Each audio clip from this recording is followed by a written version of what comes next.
Hello friends, this is Suman and welcome to electric classes. सबसे पहले तो आप सभी को नववर्ष की हार्दिक शुभकामनाएं। आप इस साल में जो आने वाला साल है आपका, उसमें सक्सेसफुल हो। जो भी आपका एम है, जो भी लक्ष्य आपने डिसाइड किया हुआ है, वो आप प्राप्त करें। कठिन परिश्रम करें और जो आपकी पुरानी मिस्टेक्स जो हैं, आपकी कमियां, उनसे सीखें और आगे बढ़ें और इसी तरह से मेहनत करते रहें और अपना मुकाम हासिल करें। आज मैं लेकर आई हूँ एक रिक्रूटमेंट प्रोसेस के बारे में कुछ इन्फॉर्मेशन आपको यहाँ पे देने वाली हूँ। तो नेशनल टेक्निकल रिसर्च ऑर्गेनाइजेशन जो है आपका, उसमें कुछ यहाँ पे रिक्रूटमेंट निकली है एविएटर सेकंड और टेक्निकल असिस्टेंट के लिए। तो उसके बारे में डिस्कस करेंगे सारी चीज़ें। कितना आपका जो है, क्या आपका ग्रेड पे है, यहाँ पर पे स्केल क्या है, किस तरह की पे पोस्ट जो है, क्या क्या यहाँ पे एजुकेशनल क्वालिफिकेशन है, एसेंशियल क्वालिफिकेशन क्या क्या है, एग्ज़ाम कब से है और जो अप्लीकेशन फॉर्म है वो आप कब से फिल कर सकते हैं, कैसे फिल करना है, कौन कौन सी ब्रांचेज यहाँ पे एलिजिबल है, वो सारी चीज़ें यहाँ पे डिस्कस करेंगे। तो चलिए स्टार्ट करते हैं। काफ़ी अच्छा जो है रिक्रूटमेंट प्रोसेस है और काफ़ी अच्छी अपॉर्चुनिटी है। तो जो लोग भी इलेक्ट्रिकल से हैं या इलेक्ट्रिकल एंड इलेक्ट्रॉनिक्स इंजीनियरिंग से हैं और कंप्यूटर साइंस इंजीनियरिंग से है या फिर एमटेक की हुई है पावर इलेक्ट्रॉनिक्स और इस तरह से, तो वो सारे लोग जो है इसके लिए अप्लाई कर सकते हैं। काफ़ी अच्छी अपॉर्चुनिटी है। तो अच्छे से जो है आप यहाँ पे देख सकते हैं, डिटेल्स डिस्कस करेंगे, तो थोड़ा ध्यान दें। सबसे पहले आप देख सकते हैं स्टार्टिंग डेट जो है आपकी 31 दिसंबर थी, यानी कि कल से स्टार्ट हो गया आपका। तो आप फिल कर सकते हैं फॉर्म अभी से। और क्लोजिंग डेट जो है आपकी वो 21 जनवरी 2023 है। 21 जनवरी तक लास्ट डेट है। तो आप 21 जनवरी तक अपना फॉर्म जो है यहाँ पे फिल करके सबमिट कर सकते हैं और फी जो है आप पे कर सकते हैं। ठीक है, पहले डिस्क्रिप्शन देखेंगे। डिस्क्रिप्शन क्या है, किस किस तरह की पोस्ट है आपकी। तो सबसे पहले बात करते हैं एविएटर सेकंड की। अगर यहाँ पे बात करें अपन, तो एविएटर सेकंड जो है आपका ग्रुप ए लेवल की पोस्ट है। मतलब ग्रेड पे आपका 5400 होगा। यहाँ पर गेजिटेड है, नॉन मिनिस्ट्रियल जो है आपकी पोस्ट है ये। ठीक है, गेजिटेड में आएगा।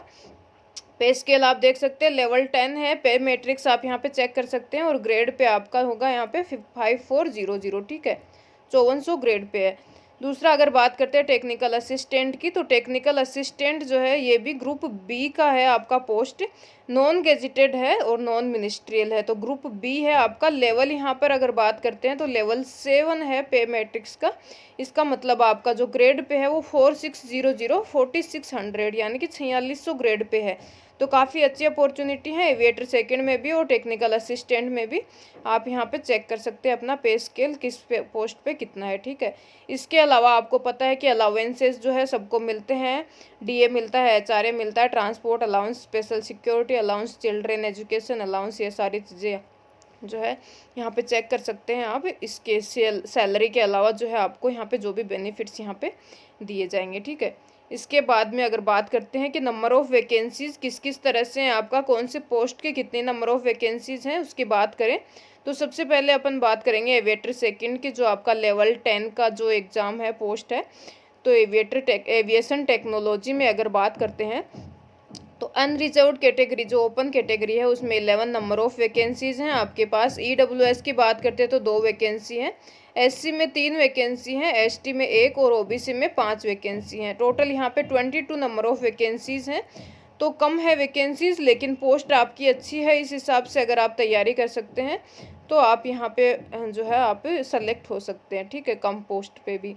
दूसरा अगर बात करते हैं अपन यहाँ पे टेक्निकल असिस्टेंट की, लेवल 7 जो है आपका पे मैट्रिक्स का, उसमें आपकी 2 ब्रांचेज स्पेशली जो दी हुई हैं पहले मोटे तौर पे। तो पहली बात करते हैं computer science and information technology की।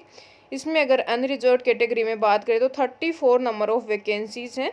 EWS 8 number of vacancies are there. For SC category 12 number of vacancies and for ST 5 number of vacancies. ठीक है, and if we talk about OBC category, there are 22 number of vacancies for OBC and total vacancies are 81 for computer science and information technology. तो काफ़ी अच्छी vacancies हैं यहाँ पर।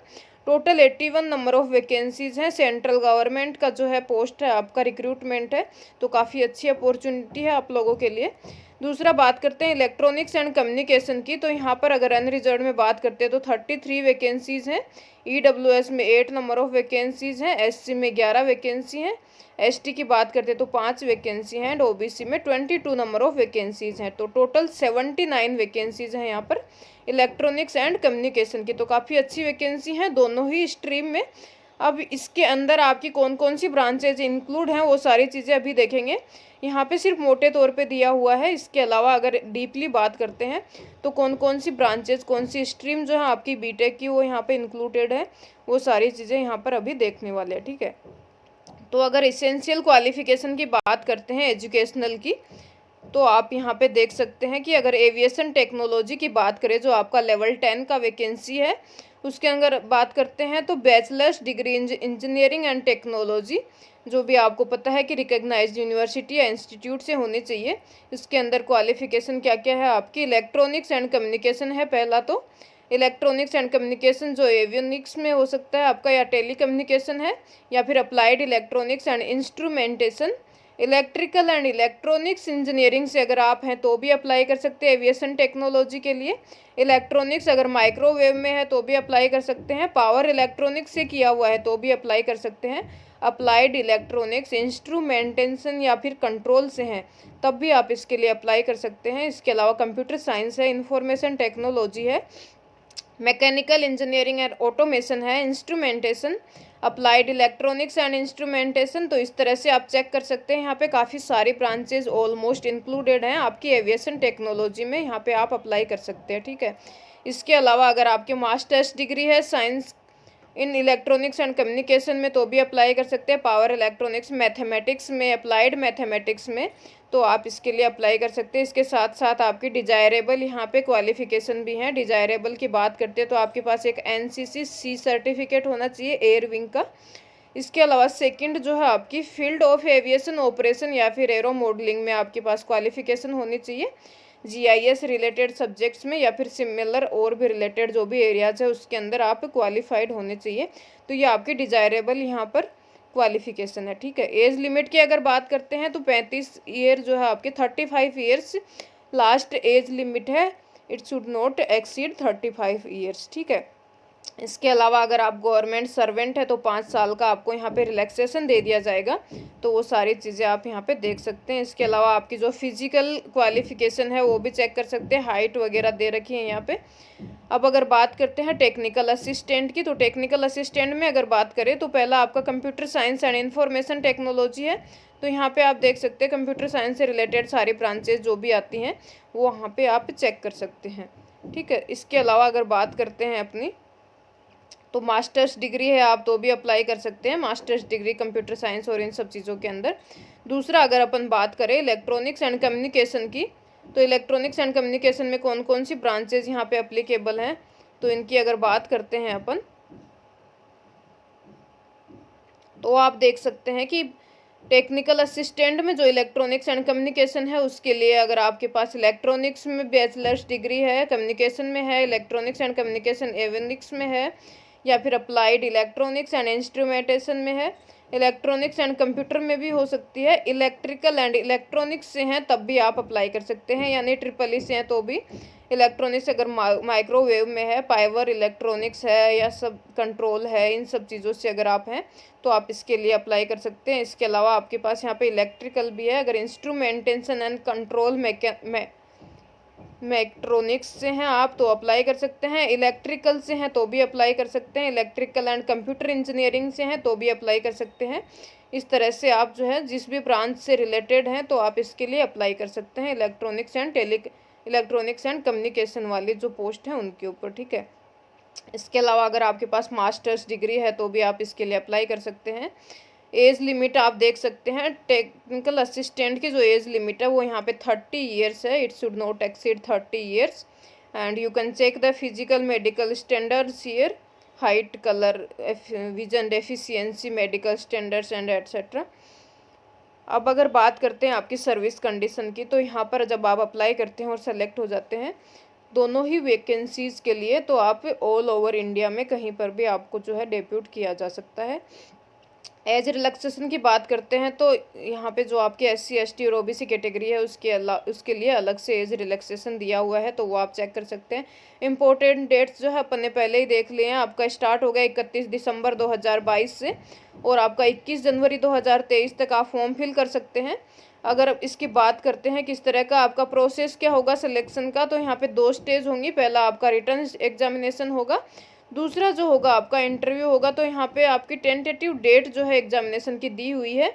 आपका tentative examination जो है 5 मार्च 2023 को हो सकता है यहाँ पे। तो ये भी आप देख सकते हैं, आप 5 मार्च 2023, ठीक है, संडे को आपका एग्ज़ाम यहाँ पे टेंटेटिव डेट है, हो भी सकता है और आगे जो डेट अगर आएगी तो आपको नोटिफाई कर दी जाएगी, ठीक है। उसके बाद स्टेज 1 में जो सेलेक्ट हो जाते हैं उसको स्टेज 2 के अंदर शॉर्ट लिस्टेड किया जाएंगे। आपको किस तरह से अप्लाई करना है, तो आप इसकी वेबसाइट पे जा सकते हैं। यहाँ पे आप देख सकते हैं ऑनलाइन अप्लाई करना है आपको। वेबसाइट पे जाकर आप जो दे रखी है यहाँ पे किस तरह से अप्लाई करना है, तो इस वेबसाइट पे जाएं और उसके बाद आप यहाँ पे जो है अप्लाई करें, रजिस्ट्रेशन करें और फ़ी सबमिट करें, तभी आपका फॉर्म सबमिट होगा। और फ़ी जो है आपकी नॉन रिफंडेबल है। अगर बात करते हैं SC ST PWD और वीमेन कैंडिडेट के लिए, तो यहाँ पर कोई फ़ी नहीं है। इसके अलावा जनरल OBC और इन सब के लिए 500 पर अप्लीकेशन यहाँ पे आपकी फॉर्म फ़ी है। और अगर आप टेक्निकल असिस्टेंट का फॉर्म फिल कर रहे हैं तो आप दोनों में से किसी एक ही जो पोस्ट है उसके लिए अप्लाई कर सकते हैं, या तो कंप्यूटर साइंस के लिए या फिर इलेक्ट्रॉनिक्स एंड कम्युनिकेशन के लिए, दोनों के लिए एक साथ अप्लाई नहीं कर सकते, ठीक है। अगर बात करते हैं एग्जाम पैटर्न क्या होगा आपका, टेक्निकल असिस्टेंट की बात करें तो टोटल 100 नंबर of questions will be there, 80 questions will be from your respective branch. अगर कंप्यूटर साइंस और इससे हैं तो इससे होगा, या फिर इलेक्ट्रॉनिक्स से हैं तो उससे, ठीक है। इसके अलावा 20 questions will be from mental ability and reasoning for all the branches, ठीक है। Total 200 marks will be there और 1 question will consist 2 marks. Total duration अगर बात करते हैं तो 2.5 आवर का आपका एग्जाम होगा। एविएटर सेकंड की बात करते हैं तो 100 क्वेश्चंस होंगे, जिसमें 80 क्वेश्चंस जो होंगे वो आपके एविएशन टेक्नोलॉजी से होंगे, 20 क्वेश्चंस जो होंगे आपकी मेंटल एबिलिटी एंड रीजनिंग से होंगे। Total 200 marks will be there, 2 marks for each question, ठीक है। टोटल आपका 2.5 आवर का एग्जाम होने वाला है।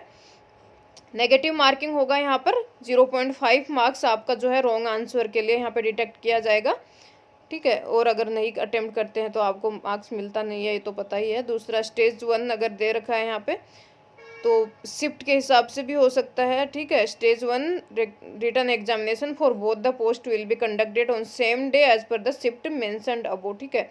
सेम डे ही यहाँ पे चेक कर सकते हैं आप। टेक्निकल असिस्टेंट के लिए यहाँ पे दे रखी है मॉर्निंग शिफ्ट में, और एविएटर सेकंड की बात करते हैं तो आफ्टरनून शिफ्ट में। तो एक ही दिन दोनों एग्जाम यहाँ पे कंडक्ट कराए जाएंगे आपके। सिलेक्शन प्रोसेस देख सकते हैं। स्टेज 1 के अंदर बात करते हैं तो अनरिजर्व कैटेगरी के लिए 40% मिनिमम मार्क्स है। OBC EWS और अदर कैटेगरी के लिए 35 और 30% मिनिमम मार्क्स यहाँ पर है, ठीक है आपका। स्टेज 2 के लिए जो भी आपका कैंडिडेट सेलेक्ट किए जाएंगे वो 1:3 में होंगे वैकेंसी और कैंडिडेट्स के, मतलब एक पोस्ट पे 3 जो कैंडिडेट हैं वो सेलेक्ट किए जाएंगे और उसके बाद इंटरव्यू में आपको बुलाया जाएगा, ठीक है।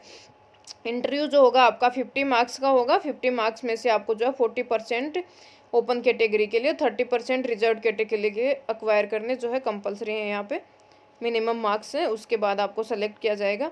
अगर एग्जामिनेशन सेंटर की बात करते हैं तो राजस्थान की बात करें तो राजस्थान में जयपुर जो है आपका एग्जामिनेशन सेंटर है। तो राजस्थान से बिलोंग करने वाले जो भी हैं, अच्छी अपॉर्चुनिटी है, जयपुर में सेंटर है, आप अच्छे से एग्ज़ाम भी दे सकते हैं।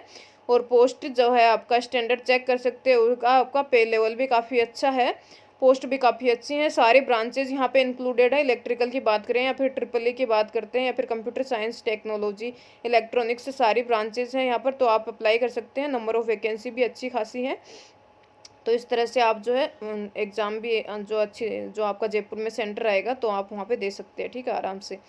तो ये सारी चीज़ें हमने डिस्कस कर ली हैं। और आपका एग्ज़ाम का डेट दे ही रखा है, मार्च के अंदर टेंटेटिव एग्ज़ाम डेट है। अप्लीकेशन फॉर्म का लास्ट डेट है आपका 21 जनवरी, तो आप तब तक अप्लीकेशन फॉर्म फिल कर सकते हैं। तो सारी डिटेल हमने डिस्कस कर ली है यहाँ पे। Thank you so much and have a nice day.